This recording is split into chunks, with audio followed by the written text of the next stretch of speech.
Depression is a slightly different condition in older people compared to young people. Most people's idea of depression is someone who has lost interest in life, who doesn't want to do anything, who wants to spend the time sleeping or staying in bed all day long.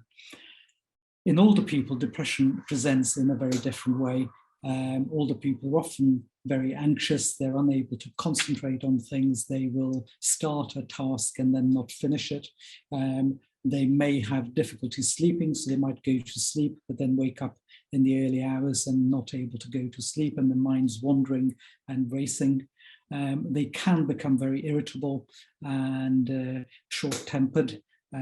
Sometimes they get lots of different symptoms, which as a physician, we can't put them all together into a single or a group of diagnoses. And that's often a key that the person may be depressed. And of course, there is a link between depression and dementia. So often it will masquerade, or depression may masquerade as dementia. So you may think that the person is becoming demented, but actually it's a depression which is making their memory and things worse. And treating the depression can often improve their memory and concentration and things. So depression is a very different condition in older people compared to younger people.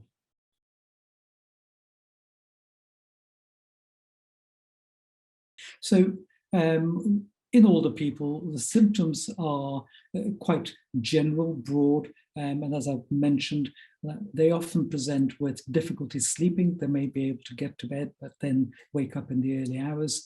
They may lose weight or gain weight sometimes. They often lose interest in socializing with other people.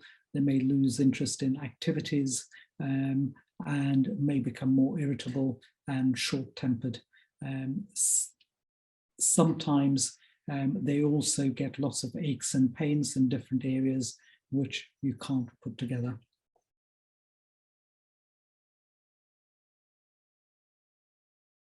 So the Royal College of Psychiatrists have suggested that depression affects 22% of men, so nearly 1 in 5 men, and 28%, nearly 1 in 3, 1 in 4 women who have depression over the age of 65. Not all of those people need antidepressant medication. Sometimes it's just the isolation and things which results in low mood and depression. And as a result of the social isolation from COVID and everything, the number of people who are suffering from depression, older people, has increased significantly because they've just not had the opportunity to mix with other people and have spent long days just on their own without any other social contact and things.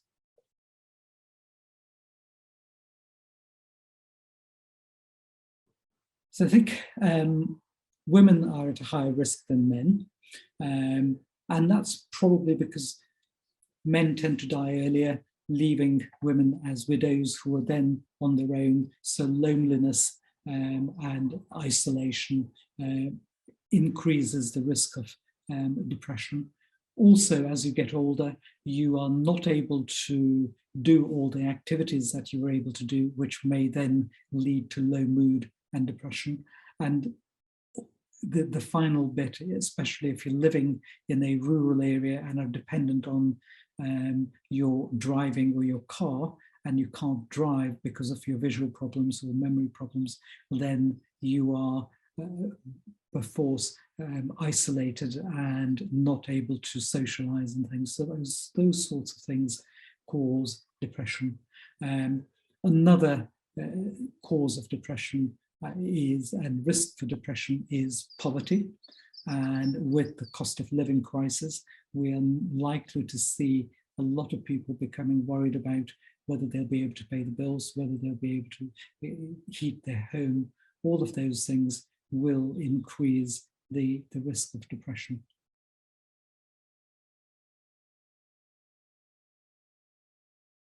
No, so it's not a one size fits all.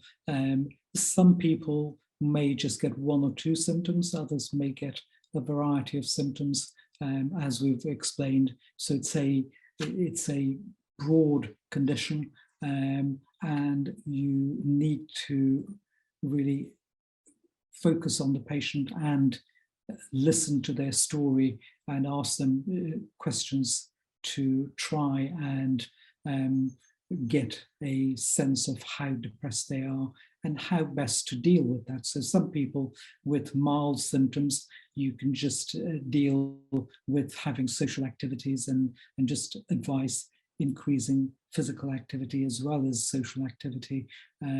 For other people who have very severe depression, you may need to be on an antidepressant for a short period. I generally would say to most people that if you're going to be on an antidepressant, it should only be for a short period of 3 to 6 months. And if it hasn't made any improvement, then we should be stopping the medication. We shouldn't continue it on a long-term basis.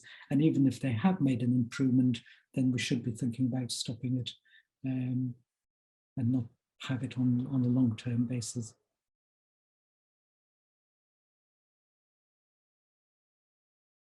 Yeah. So the things that you can do to avoid depression is being socially active. So being meeting up with friends and family is very important, and not being isolated. Keeping physically active and being involved in exercise classes, even if it's very minimal exercises, that will help. And having a reasonable, healthy diet is also important for avoiding and dealing with mild symptoms of depression.